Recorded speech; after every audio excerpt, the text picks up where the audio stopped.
वाहिगुरू जी का खालसा वाहिगुरू जी की फतेह। गुरु रूप साध संगत जीओ, कदी कदी बिरती साडी इदां दी हो जाती कि बहुत उतार चढ़ाव ने ते बाणी पढ़न का भी मन नहीं। फिर उस समय छड्ड बैठते हैं कि नहीं पढ़नी, दिल ही नहीं हैगा। जे पढ़ भी रहे हैं तो उपरापन जिहा आ, फीलिंगलैस आ मन। जो पढ़ रहे हैं सुरत उन्होंने कबूल नहीं कर रही ते की किया जाए, सवाल सी किसी का। ते देखो बाणी का प्रताप, पिछला जीवन किहो जिहा सीगा वो तुसी सब ने वीडियो देखे ही होने। उहदे चों ही एक झलक छोटी जी जिहड़ी उहदे च नहीं दसी गई, पर तुसी देखियो कि बाणी का प्रताप कितना वड्डा है। जे बाणी नूं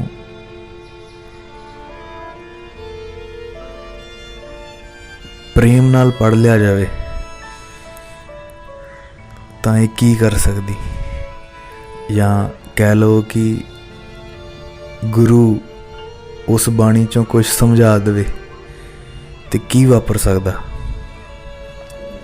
एक छोटी जी घटना साझी करांगे तो ये रिकॉर्डिंग कोई ज़्यादा वड्डी नहीं होने वाली, तो समय की भी घाट आ तो बस तत्त समझ लेना ते फिर समाप्ति कर देनी है।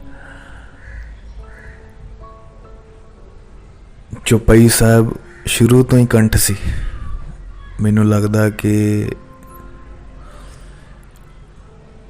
5वीं 6वीं जमात तो ही कंठ सी। ते घर तो स्कूल तक जाना ते कोई 5 मिनट लगते होणगे या 10 मिनट लगते होणगे, 10 भी नहीं लगते होने, 5-7 मिनट लगते होने। तो उहदे च ये हुंदा सीगा कि मैं वध तो वध चौपाई साहब कर लेना, ते तेज तेज कर लेना, तेज तेज कर लेना। छोटे बच्चे सीगे, कदी 3 हो जाने 5 मिनटां च, कदी 4 हो जाने। ते बड़े खुश होना कि मैं इन्ने थोड़े समय जी इन्ने पाठ कर ले, बहुत वधिया। फिर सारा दिन ध्यान शरारतां च इदां बच्चे जो करते होंदे। मतलब तुसी ये देखियो कि बाणी का प्रताप किड्डा वड्डा है। बच्चा जदों बाणी पढ़दा है ना, उन्होंने समझ नहीं होंदी की कह रही है बाणी। फिर देखो 5वीं जमात तो 5वीं क्लास तो जो शुरू हुई होगी, किन्ने साल बीत गए, स्टडी भी पूरी हो गई, सब कुछ हो गया, जॉब भी मिल गई।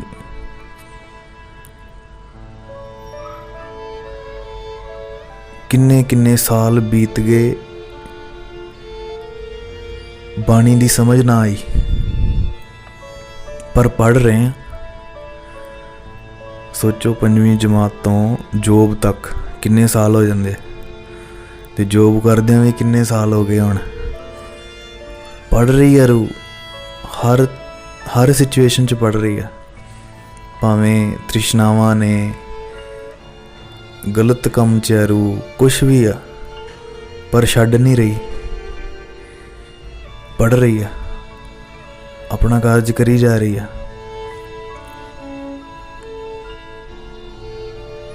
पर जदों गुरु ने मोड़ा देना होवे, जदों सोझी देनी होवे, फिर देखो जो उस समय गुरसिख कर रहा हुंदा ना, उहदे च किवें गुरु वरतदा। सो एक दिन इहो जी हालत सीगी कि ਬਾਣੀ ਵੀ ਅੰਦਰ ਨਹੀਂ ਸੀ ਜਾ ਰਹੀ, ਨਾ ਸਿਮਰਨ ਕਰਨ ਨੂੰ ਮਨ ਹੋਣਾ, ਬਸ ਤ੍ਰਿਸ਼ਨਾਵਾਂ 'ਚ ਭਟਕਦੇ ਰਹਿਣਾ। ਤੇ ਬਾਹਰੋਂ ਦੇਖ ਕੇ ਲੱਗਣਾ ਕਿ ਇਹ ਤਾਂ ਬਹੁਤ ਵਧੀਆ ਹੈ ਗੁਰਸਿੱਖ ਆ, ਪਰ ਅੰਦਰ ਖਾਲੀ ਕੁਛ ਵੀ ਨਹੀਂ ਸਿਵਾਏ ਤ੍ਰਿਸ਼ਨਾਵਾਂ ਦੇ। ਤੁਸੀਂ ਦੇਖਿਓ ਬਾਣੀ ਦਾ ਪ੍ਰਤਾਪ, ਇੱਕ ਤੁਕ ਦਾ ਪ੍ਰਤਾਪ ਕਿੰਨਾ ਵੱਡਾ। ਇੱਕ ਤੁਕ ਕਿਵੇਂ ਮੋੜ ਕੇ ਰੱਖ ਸਕਦੀ ਪੂਰੀ ਜ਼ਿੰਦਗੀ ਨੂੰ।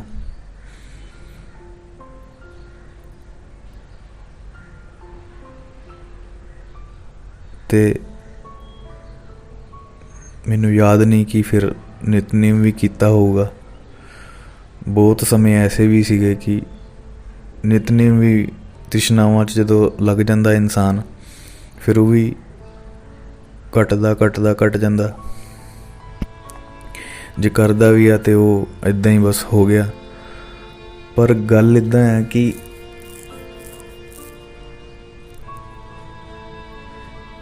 ਜੇ ਤੁਹਾਡੀ ਸੰਗਤ ਤੁਹਾਨੂੰ ਸਮਝਾ ਰਹੀ ਹੈ ਨਾ ਕਿ ਛੱਡਣਾ ਨਹੀਂ ਆ,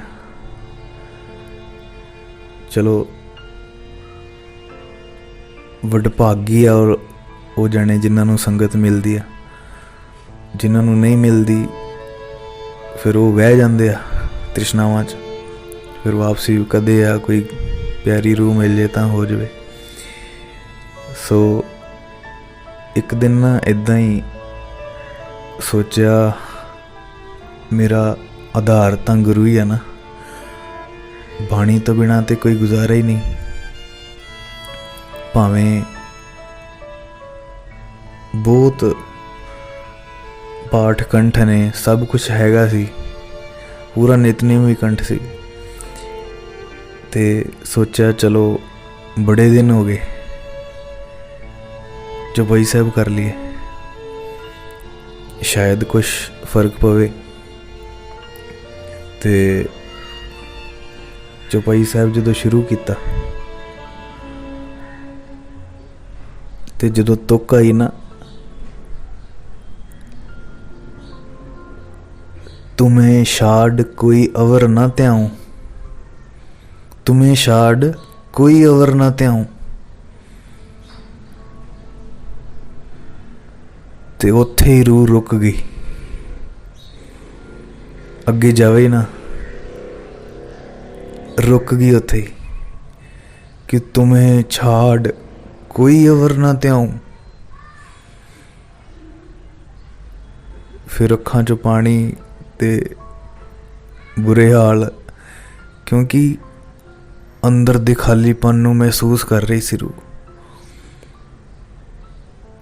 कि मैं भी इहो जिहा बनना है कि जिथे मैं तेनू छड्ड के किसे नूं ना ध्या सकां। फिर ते होना की हुंदा वो भी समझ च आ रहा सी कि जो मेरी सुरत च आ, मेरी सुरत तां उन्नू ही ध्या रही है ना। ते होना की हुंदा, साडा ध्यान जिस चीज़ च आ उन्नू कहंदे ध्याना। जे ध्यान गुरु च आ ते गुरु नू ध्या रही आ, जे ध्यान तृष्णावां च आ ते तृष्णावां नू ध्या रही आ रूह। ते मेरा उस समय की सी हाल कि मेरा जिहड़ा हिरदा आ वो तृष्णावां नू ध्या रहा सी। ते अंदर चोट वजी बाणी दी कि बाणी कह रही है तुम्हें छाड़ कोई अवर ना त्याऊं। असीस मंग रही है अकाल तो कि तेनू तू मेरा एहो जिहा हाल कर दे कि तुम्हें छाड़ कोई अवर ना त्याऊं, भी तेनू छड्ड के ये मेरी आत्मा, ये मेरी रूह किसे नू ध्या ना सके। ते एक ही तुक ने झंझोड़ के रखता। देखो इन्ने सालां दी पढ़ी हुई बाणी, कुछ नहीं पता, किसे तो अर्थ नहीं पुछे, ना अर्थां दे विच पैण दी कोई ये सीगे कि मैं जानने आ। बाणी भी कंठ सी पर एक भी तुक कमाई नहीं सी, पता ही नहीं सी किद्दां कमाउणी की करना। पर जदों जिंदगी बदली तो एक ही तुक ने बदल दी। उत्थों कारज शुरू होया, उत्थों कोशिश शुरू हुई कि मैं इत्थों निकलना आ। फिर संगत लई तांग उठी, पर किद्दां उठी? गुरु ने आप बांह फड़ी। गुरु दी बाणी ने, गुरु दी बाणी दे प्रताप ने तीर मारिया कि तू इत्थे गलत है।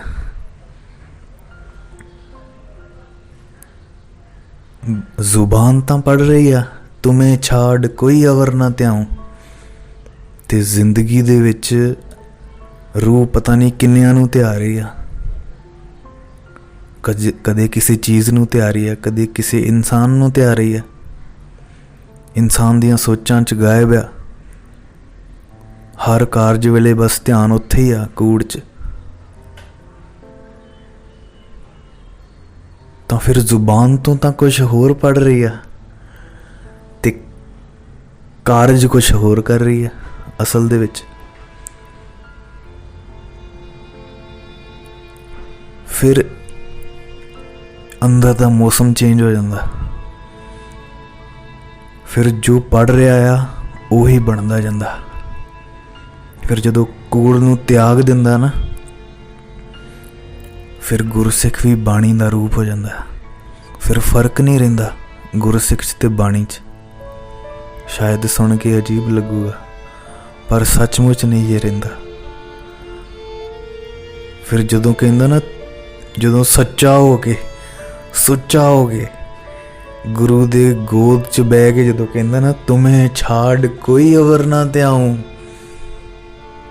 सच जानियो वो उस समय किसी नूं नहीं त्यारिया हुंदा, होर किसी नूं। वो अकाल नूं ही आवाज़ां मार रहा हुंदा। बाणी दे लायक हो गया जदों अंदर होर कोई रहा ही नहीं। सुरत सिर्फ अकाल दी पुकार च आ, उहदी पुकारां कर रही है। देखो उहदी मंग सच्ची हो गई। सुरत च कुछ भी नहीं है उहदे हुण। ते भांडा खाली करके जदों कोई मंगण जांदा है, ते फिर जदों कहंदा है मैनू ये असीस देई कि तुम्हें छाड़ कोई अवर ना त्याऊं, जो बर चाहूं सो तुम ते पाऊं। मैनू जो भी खैर मिले वो तेरे तो मिले। मैनू किसे तो नहीं चाहिदी, किसे दी मोहताजगी नहीं चाहिदी, किसे तो हल्लाशेरी नहीं चाहिदी, किसे तो झूठी उस्तत नहीं चाहिदी। मैनू नहीं पसंद कोई मेरे रूप दी उस्तत करे। मैनू नहीं पसंद कोई मेरे पैसे दी उस्तत करे, मेरी किसी नासवान चीज़ दी उस्तत करे। मैनू जो चाहिदा तेरे तो चाहिदा। मैनू किसी दी मोहताजगी नहीं पसंद।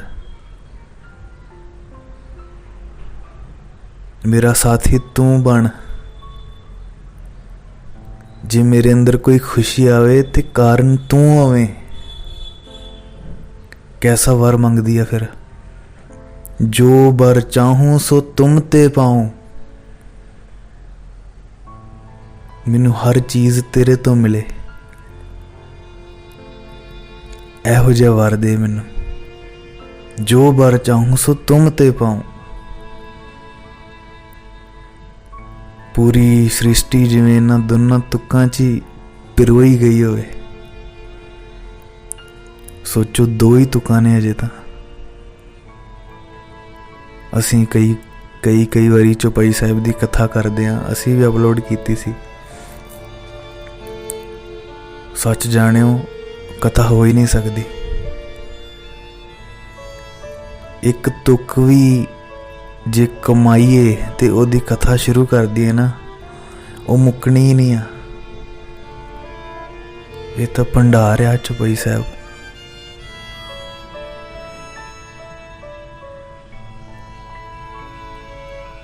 सो हुण अगे कुछ नहीं। वाहिगुरू जी का खालसा वाहिगुरू जी की फतेह। पर हाँ तत्त की आ, तत्त ये आ बाणी नहीं छड्डनी। बाणी दा प्रताप किन्ना वड्डा है देखो। कोई पता नहीं इन्हें कदों कृपा कर देनी आ, कोई पता नहीं। हो सकदा 20 साल तुहानूं कुछ भी समझ ना आवे ते एक सैकेंड च ऐसी वो कृपा कर देवे कि सारा कुछ एक तुक राहीं तुहाडी झोली च पा देवे। किन्नी भी बुरी हालत है मन की, कुछ भी आ, बाणी नहीं छड्डनी। नहीं समझ आ रही कोई गल नहीं, बोली जाओ। जिदन तुहाडा नितनेम छुट गया, जिदन तुसी बाणी पढ़नी छड्ड दित्ती ना, फिर पता नहीं कदों वापसी आनी जे। कई कई साल लग जाते ने वापस आउंदे। सो जे कोई गलती हो भी गई आ, संगत च आके किसी दी सलाह लै सकदे हो, अगे वध सकदे हो। पर जो असी अंदर अंदर घुटदे रहिंदे हैं ना अपनी गलतियां नूं लै के, ते वो फिर बुरा हाल कर दिंदी। ना उन्हें तुहानूं बाणी पढ़न देनी आ, ना कुछ पॉजिटिविटी तुहाडे अंदर आउण देनी आ। उन्हें संगत कादे लई आ, इसे लई आ। 10 पुछ के अगे निकलीए, इस कूड़ नूं त्यागीए। ते बाणी पढ़ते रहिए, नाम जपते रहिए, गुरु गुरु करते रहिए। ये बाणी दे तीर वजदे रहणगे, सदा ही वजदे रहणगे। सो इजाजत है। वाहिगुरू जी का खालसा वाहिगुरू जी की फतेह।